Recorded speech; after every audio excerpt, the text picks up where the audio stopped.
Beleza, pessoal do sétimo. Vamos lá então, dando continuidade aqui com as nossas aulas gravadas, né? Vamos testar como é que fica a nossa aula aí. Depois vocês deixem nos comentários lá o que vocês acharam, o que precisa melhorar, tudo bem? Eu vou pegar aqui o meu apontador laser. Então, essa aula aqui é a aula do dia 12 de maio. É uma aula que trata da respiração nos seres vivos, tudo bem? Especificamente nos animais, né? Dentro dos animais, como é que é a respiração deles? Nossa aula tem um objetivo. O objetivo da nossa aula de hoje é, ao final dessa aula, conhecer os 4 tipos diferentes de estruturas respiratórias capazes de obter o oxigênio, seja da água ou seja do ar. Tudo bem? Então, temos 4 tipos diferentes de estruturas respiratórias dentro dos animais. Mesmo com toda a diversidade dos animais existentes no planeta, só existem 4 tipos diferentes de estruturas respiratórias e eles obtêm o oxigênio, né, que é o nosso gás fundamental da respiração, ou da água ou do ar. Legal? Então, a primeira pergunta, a pergunta mais simples é: o que é a respiração? Então, a respiração é um processo que requer a ventilação das superfícies respiratórias. Eu gosto muito dessa frase, né? As superfícies respiratórias que os animais têm, aquelas superfícies, aqueles tecidos responsáveis por trocar os gases com a atmosfera, precisam ser ventilados. O oxigênio, o ar atmosférico com o oxigênio precisa passar por ali. E o que vai acontecer lá? O oxigênio será absorvido do ambiente e o que eu não quero, o que sobrou, os excedentes, o que sobrou da minha respiração, que é o gás carbônico, o principal gás, tem que ser liberado. Isso é a respiração. E onde exatamente ocorre a respiração nos animais? Cada animal tem um local e uma forma diferente de respiração, dependendo do seu organismo, né? Que são aqueles 4 tipos. Ou seja, aqui, ó, os 4 tipos básicos. Olha os nomes aí, pessoal. Cutânea é um tipo de respiração, branquial é um tipo de respiração, traqueal é um tipo de respiração e pulmonar é um tipo de respiração. Fiz uma divisão para você aqui. Lembra que a gente podia tirar ou do ar ou da água, o oxigênio, né, pelas superfícies respiratórias. Então eu separei para você. Dos 4 tipos que a gente tem que conhecer, 3 deles retiram oxigênio do meio aéreo e um deles retira oxigênio do meio branquial. Ou seja, do meio aéreo, as superfícies respiratórias são a cutânea, traqueal e pulmonar, e do meio aquático, as superfícies respiratórias é a branquial. Essa figura aqui vocês já devem ter visto, né? Lá eu já apresentei na aula para vocês. Eu tenho aqui um esquema da respiração cutânea, que eu vou explicar uma por uma depois. Aqui da traqueal, aqui da branquial e aqui da pulmonar. Tudo bem? Então, temos aqui as 4 tipos para você visualizar todas juntas. Ó, não esquece aí, pessoal, que aqui está o símbolozinho da sua página, ó, da página do seu livro, hein? Acompanha no seu livro aí. Meu livro está aqui aberto, ó. Vou abrir na página 54. Muito bem, tá lá. Legal? Então, eu vou explicar aqui um pouquinho o que é a respiração traqueal, o primeiro tipo de superfície respiratória que o livro traz pra gente. Ela ocorre nos insetos, certo? E nos miriápodes. São artrópodes de maneira geral, né? Miriápodes são a lacraia, a centopeia, né? Então são animais que respiram de forma traqueal. Como que ela funciona? Eu tenho vários tubos que se ramificam e comunicam o meio exterior com o meio interior do bichinho através de orifícios que se chamam espiráculos. A gente consegue ver esses espiráculos nos insetos. Você vai ver numa foto ali depois. O mais importante desse tipo de respiração é que dispensa a necessidade de um sistema circulatório.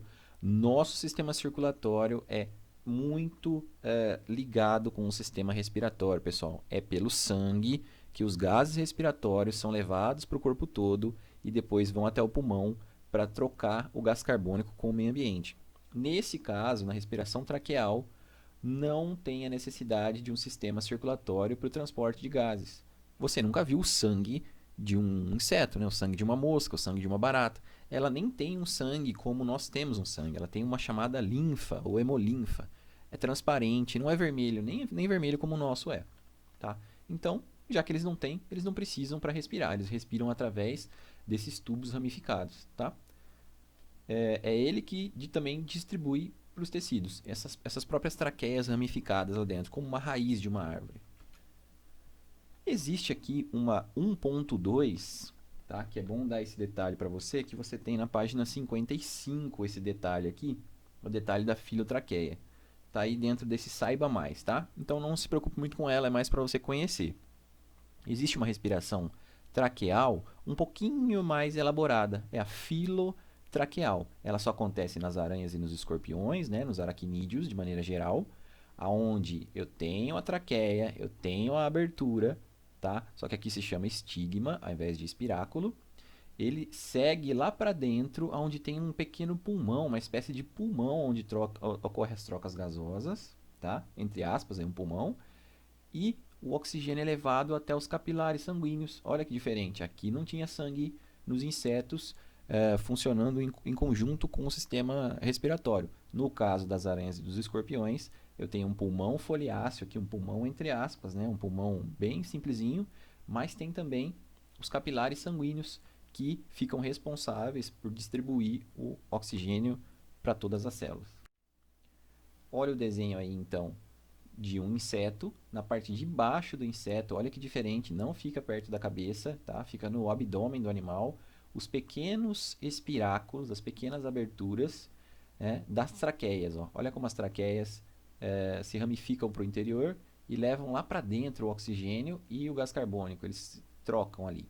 Já dentro de uma aranha, né, você tem o estigma, que é o poro, diferente aqui do espiráculo, ele leva para um tubo, não é? A filotraqueia, que é esse pulmão foliáceo que vai ter lá dentro, e um capilar passa lá e troca gases respiratórios com o sistema circulatório, né? Então, escrevi de novo aqui para você, em detalhes, tá? Não precisa se atentar a tantos detalhes assim. O que é uma traqueia e uma filotraqueia?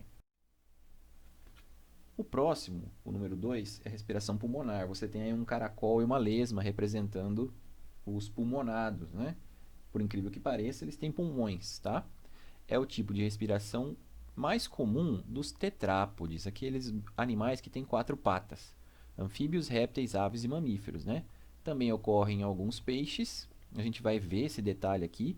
Peixes pulmonados, hein, pessoal? Isso aqui é uma coisa diferente. Não é sempre que a gente encontra um peixe pulmonado. Ele é mais comum ser um animal branquial, não é verdade? Em alguns invertebrados, moluscos terrestres, como o caracol que você tem no seu livro aí. Certo? Como é que acontece? A respiração, né, acontece dentro dos pulmões, né? Os pulmões vão ser a nossa superfície respiratória que precisa ser ventilada. Olha que interessante, dentro dos vertebrados, a evolução dos pulmões. Os anfíbios são os primeiros a apresentarem pulmões, então é um pulmão bem simples, um pulmão não muito ramificado. Quanto mais ramificado o pulmão, quanto mais dobrado esse material é, né, mais contato com o ar ele vai ter. Imagina uma esponja, né? A esponja, o seu pulmão como uma esponja. Imagina o tamanho que uma esponja ficaria se a gente pudesse esticar ela como um todo, né? Então, essa é uma superfície respiratória bem ramificada. Isso é muito importante para trocas gasosas. O pulmão do anfíbio não é assim. Ele é um pulmão conhecido como saculiforme, tem a forma de um saquinho, né? Apresenta uma pequena superfície. Então, não tem muita superfície respiratória. Fica aí com os anfíbios e alguns répteis. Já os répteis, alguns deles, né, já têm um pulmão chamado parenquimatoso, que tem uma superfície maior destinada às trocas gasosas. Já é um pulmão um pouco mais elaborado, né? Tem maior número de dobras, tá? Eu já tenho até uma entrada facilitada do ar aqui pelos músculos que puxam as costelas, como os nossos, não é verdade? Algumas aves também têm esse pulmão dito parenquimatoso. Já os mamíferos, no nosso caso, temos um pulmão chamado alveolar, com alvéolos, que apresenta a grande superfície destinada às trocas gasosas, não é verdade? Também temos a movimentação dos músculos e o diafragma, que é um músculo fundamental para a nossa respiração, não é verdade? Então, não esquece aí que tem uma sequência evolutiva na natureza da complexidade do pulmão, para ele se tornar um pulmão mais funcional, um pulmão que tenha uma capacidade maior de trocas gasosas.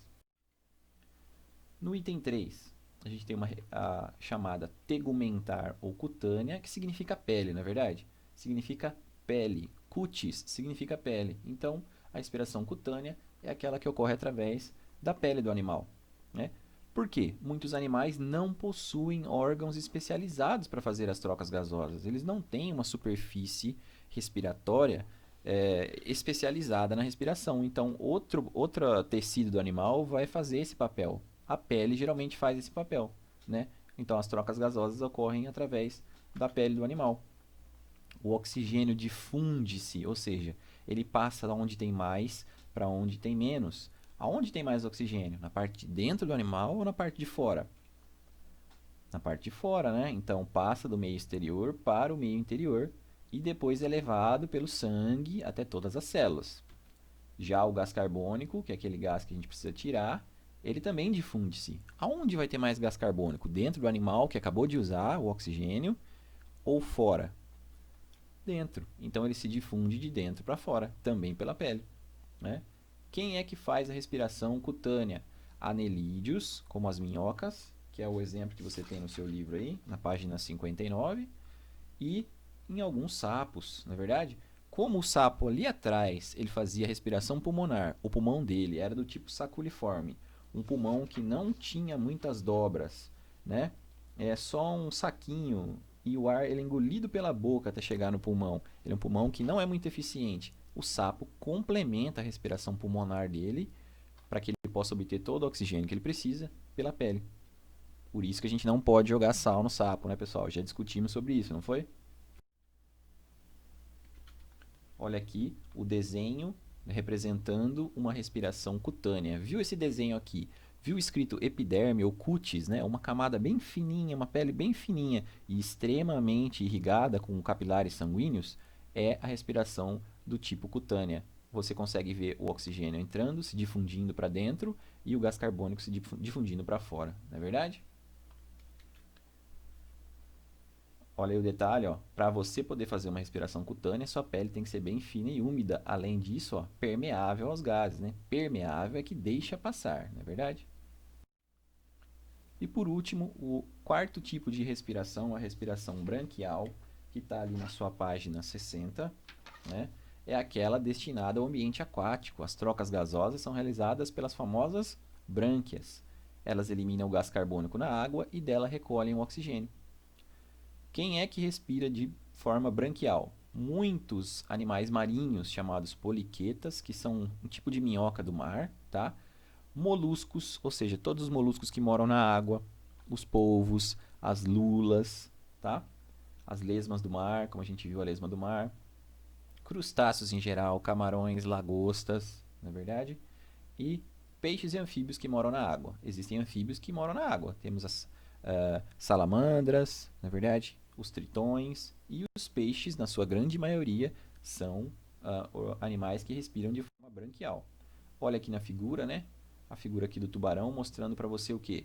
Que a água, né? Ó, a passagem da água entre os filamentos branquiais permite que o oxigênio dissolvido na água também se difunda, ou seja, tem muito mais oxigênio na água que no animal. Então, o oxigênio ele é difundido, ele passa da onde tem maior concentração para onde tem menos e ele vai para dentro dos vasos sanguíneos que irrigam as brânquias. Se você for numa peixaria, dar uma olhada num peixe, para você ver se o peixe é fresco, você tem que olhar se a brânquia dele aqui, ó, que fica protegida por esse opérculo, essa tampinha, se ela está bem vermelhinha. Se ela está bem vermelhinha, quer dizer que tem bastante sangue irrigado ali ainda, parado.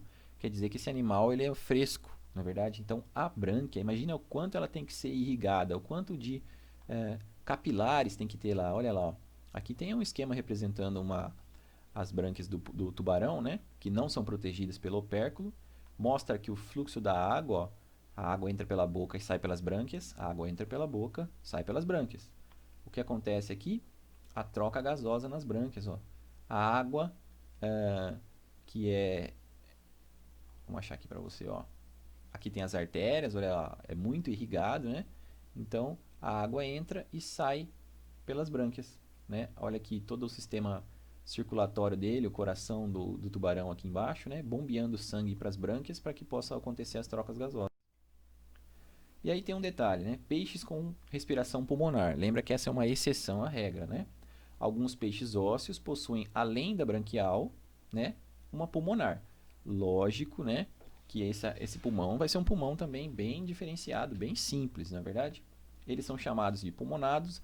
Dipnóico é um outro nome que você pode dar para esse peixe, ou fisóstomo. Você vai encontrar ele lá na sua página 61.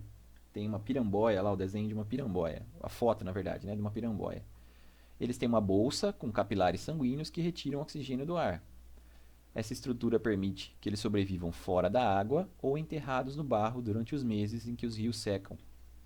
Então, ela serve como uma adaptação para um peixe que morava numa região onde os rios eles não são duradouros durante o ano todo. Eles têm uma cheia, depois eles secam. Tem uma cheia e depois eles secam. Você já imaginou para onde que o peixe vai? Se o rio secar, para onde o peixe vai? Os peixes que não têm essa adaptação acabam morrendo. Os peixes que têm essa bolsa com capilares sanguíneos e conseguem engolir o oxigênio do ar, trazer o oxigênio do ar para dentro, sobrevivem no barro, galera. Enterrados lá. Depois eu vou procurar um vídeo que tem algum desses peixes enterrados no barro para vocês darem uma olhada.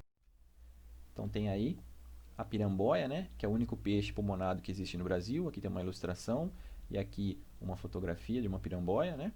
Eles têm que tirar então a cabeça o tempo todo para fora para sugar o ar atmosférico.